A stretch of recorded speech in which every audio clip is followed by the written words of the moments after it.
हमें करंट की डायरेक्शन भी बता सकता है डिटेक्ट करके। मेजरिंग इंस्ट्रूमेंट्स में नेक्स्ट चीज जो अपन को सीखनी है दैट इज गैल्वेनोमीटर, और गैल्वेनोमीटर से कैसे हम एमीटर और वोल्ट मीटर बना सकते हैं वो पर्टिकुलरली हम सीखने वाले हैं। सो इस वीडियो को देखना है एंड तक। तो सबसे पहली बात जो आपको समझ में आनी चाहिए दैट इज गैल्वेनोमीटर एक ऐसा इंस्ट्रूमेंट है जो करंट को डिटेक्ट करता है। ये मेजर नहीं कर पाता पर ये सिर्फ डिटेक्ट करता है।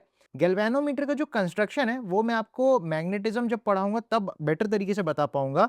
तो फिलहाल आप ऐसे समझो कि जो गैल्वेनोमीटर होता है ना वो इस टाइप का कुछ होता है। इसके अंदर क्या होता है, एक पॉजिटिव और एक नेगेटिव टर्मिनल्स होते हैं जहां पे अपन जो तार है वो लाके कनेक्ट करते हैं इनपुट और आउटपुट। ठीक है, जैसे ये ए और बी मैंने यहाँ बना रखे हैं, वैसे यहाँ पे ये पॉइंट ए हो सकता है जहां से एक इनपुट वायर आएगी और यहाँ पे एक पॉइंट बी हो सकता है। जैसे आपने व्हीट स्टोन में भी देखा होता है गैल्वेनोमीटर बीच में लगा होता है, राइट। तो व्हीट स्टोन में भी सेम फंडा है, गैल्वेनोमीटर का एक एंड ए एक एंड बी ऐसे आप सोच सकते हो।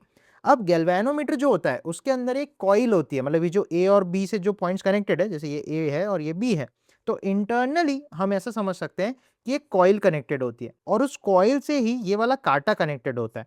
तो बेसिक फंडा ये होता है, जब अगर मैग्नेटिक फील्ड में करंट कैरिंग वायर को रखी जाए तो उस वायर के ऊपर एक फोर्स लगता है। तो यहाँ पे क्योंकि एक कॉइल की तरह होता है तो इस पर एक टॉर्क लगता है। तो जितना ज्यादा करंट फ्लो होता है उतना ज्यादा टॉर्क लगता है और ये सुई उस हिसाब से मूव करती है। तो बेसिकली आप ये समझो, इसमें जो भी करंट फ्लो हो रहा होगा ना उस करंट के प्रोपोर्शनल होगा ये कितना एंगल चलेगा। तो इंपॉर्टेंट बात हमको ध्यान रखनी है, current is proportional to theta या theta is proportional to the current.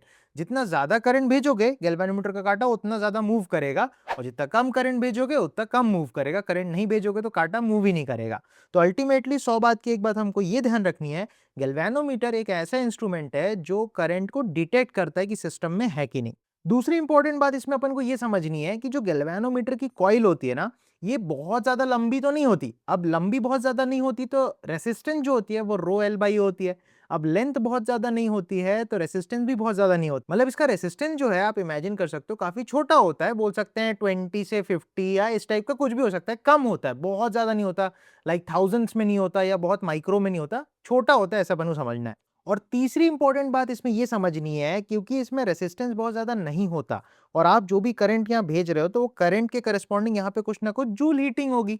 और अगर करंट बहुत ज्यादा हुआ तो हीटिंग बहुत ज्यादा होगी जिसकी वजह से कॉइल जल सकती है। तो अपन को ये ध्यान रखना है, गैल्वेनोमीटर थोड़ा सा नाजुक होता है, इसमें बहुत ज्यादा करंट भेजोगे तो ये जल सकता है। तो galvanometer can not withstand very high currents. तो ये तीन इंपॉर्टेंट बातें आपको ध्यान रखनी होगी गैल्वेनोमीटर के लिए।